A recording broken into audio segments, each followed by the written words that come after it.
Into the Darkness presents Demonology 101. Virtually all cultures and religions have some form of evil or malevolent entities. In some cases, it's as simple as a force of nature. Sometimes it is a bit more complex. Sometimes that evil entity possesses capabilities such as destruction or even just making life hard for humans.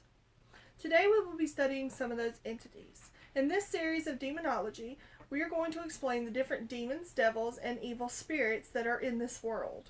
The definition of evil is defined as anything profoundly immoral and wicked.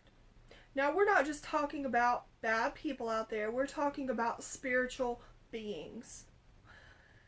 Oftentimes, one religion's gods are another religion's demons, and that's the case in most of these cases. However, I intentionally created these videos based specifically off the demons in the Judeo-Christian religion. Today we will be focusing on the demon Abaddon. The Hebrew definition of Abaddon translates to a place of destruction. However, most later writings mention Abaddon as the king of the abyss with an army of locusts to torment mankind.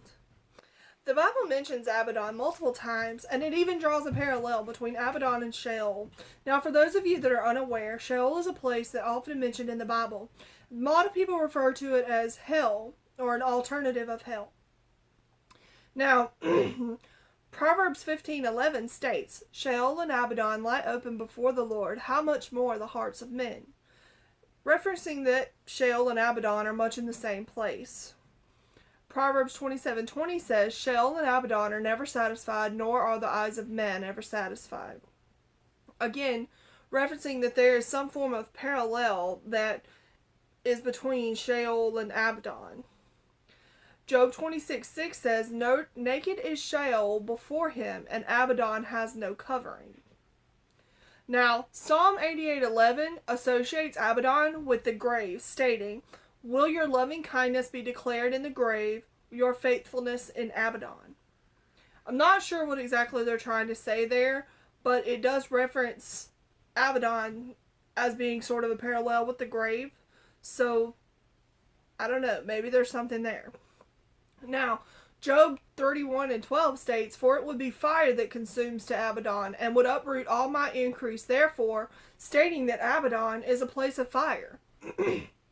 Now, I do know that Job 28:22 describes Abaddon as a living entity, stating, Abaddon and death say, with our ears we have heard it, which implies that Abaddon can hear and talk, therefore implying that it is a living entity. Now, in Revelations 9:11 it states, they have as king over them an angel of the abyss. His name in Hebrew is Abaddon, and in Greek he is known as Apollyon. Apollyon wasn't mentioned very much in Greek writing. However, it is associated with the Greek god Apollo. Now, Apollo is the god of law, purification, and prophecy.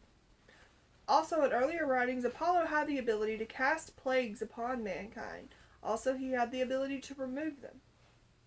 There are other mentionings of Abaddon, such as in the Babylonian Talmud, where it mentions it second in the list of the 7 places of hell, or the 7 realms of the underworld. However you'd like to view that.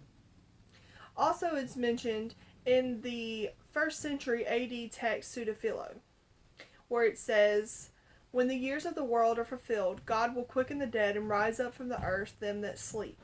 Sheol will restore its dead, and Abaddon its deposit, and every man will be rewarded according to his works.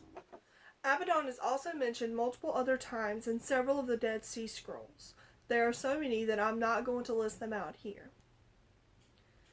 Now, whether this demon is a living entity or not is sort of a toss-up for me, because there is so much information referencing each one that it's kind of hard to choose. So I'll leave that up to you guys.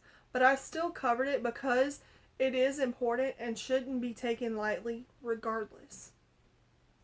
Now, I want to thank you guys for coming to my first episode of Demonology 101, and I hope to see you back here for episode 2, where we will be studying our next demon.